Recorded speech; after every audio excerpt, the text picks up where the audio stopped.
of 2013. Tell you how we can all achieve the most of this in 2013. Please welcome Rich Lamb.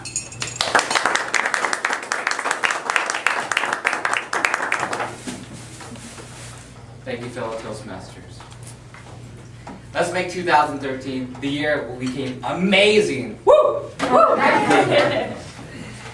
I'm sure we all make New Year's resolutions, no matter how big or small. We all make resolutions to make some kind of impact, to improve what we did last year. Toastmasters, in one word, can you tell me a resolution you just made? Trace. Be more productive. Fabio. Resolution, make more money. Thank you for sharing.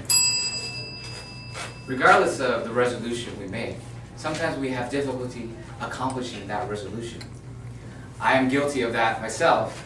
I say excuses such as, I don't have enough money, I'm busy with school and work, I'm going to put it off for tomorrow, I can start tomorrow on that resolution. Well, let's say no more 2012 to 2013.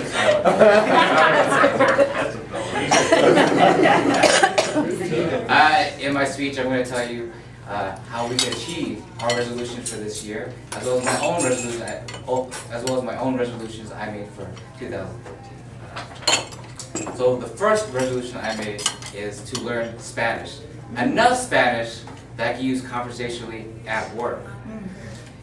I work as a nurse in Orlando Health. I deal with a very diverse group of people from all walks of life. I notice I find difficulty when it comes to my Spanish speakers as my patients. Usually in Orlando Health we have translator phones as well as other employees who speak Spanish to help assist me with my patients.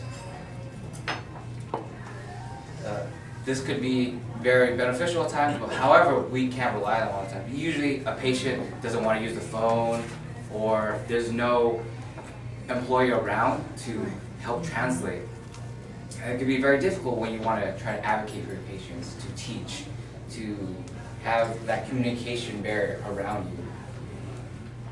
So that's my goal. The first one is to learn Spanish in work. The next goal is to lose 10 pounds. I said an overall goal is to be healthier, but that seemed too broad. I figured a more focused goal is to lose 10 pounds for the new year.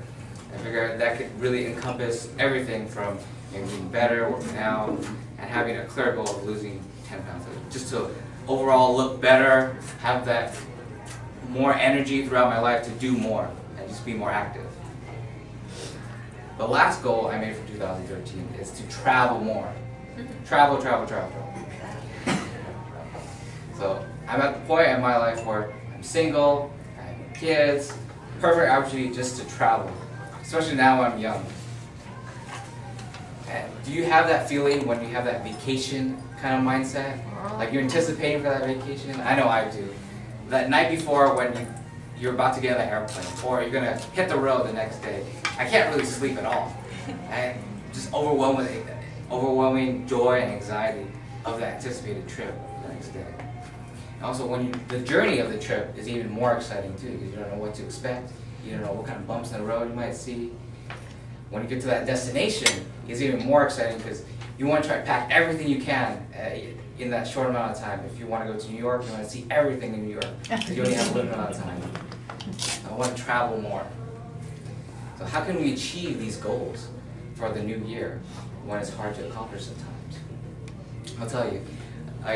Google CEO, Matt Cutts, he, besides being top CEO of Google, he talks about the 30-day plan. In 30 days, we can accomplish anything. And we can replace old habits with new habits. He starts small, which by beginning a healthier lifestyle, to riding a bike to work, cutting out sugar for 30 days, and the most interesting one he did was writing a book in 30 days. And he broke it down to, most typical books, you have 50,000 words, and you break it down to 1,600 words a day. You do 1,600 words a day. you could be a novelist in 30 days. Wow. And this is a man who's CEO of Google, right? And we could continue this behavior. We focus on that behavior in 30 days. Do the best we can and see the progress we're at to accomplish the next goal. A clinical psychologist, Gary Marcus, he focuses on language as well as learning throughout the ages.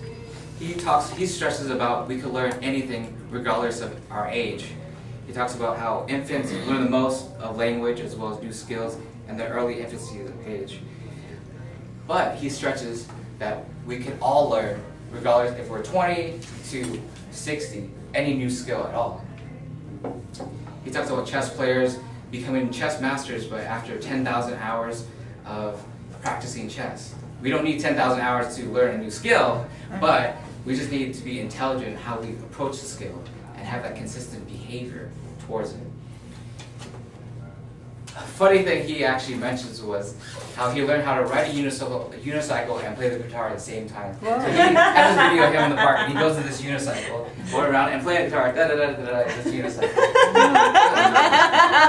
I suggest you check him out, Gary Marcus. He's clinical psychologist. So the progress I made so far towards my skills is when it comes to Spanish, I got Rosetta Stone, Spanish edition, to start off to help me learn, as well as asking my fellow employees just simple words I could use for work. One word I learned is dolor, which means pain. So you have mucho dolor, you have a lot of pain. In the ortho unit, we have pain is everywhere. Pain, so dolor is a very key word I use. To lose weight, I just did the general stuff, such as going to the gym, eating less processed food, eating out less. I notice I eat out way too much. So if I manage it by just eating one meal a day, eating out, it can even out the balance between eating healthy at home and eating out. To travel more, I picked up this really nifty book, such as Off the Beaten Path of Florida, which it talks about all the different trips you could go outside the tourist attractions, like skiing, places we haven't been. And also next month, I'm going to go to California and go snowboarding. Wow. So I want everyone to have a equanimity kind of life, pursue every day with passion and purpose, and thank you very much.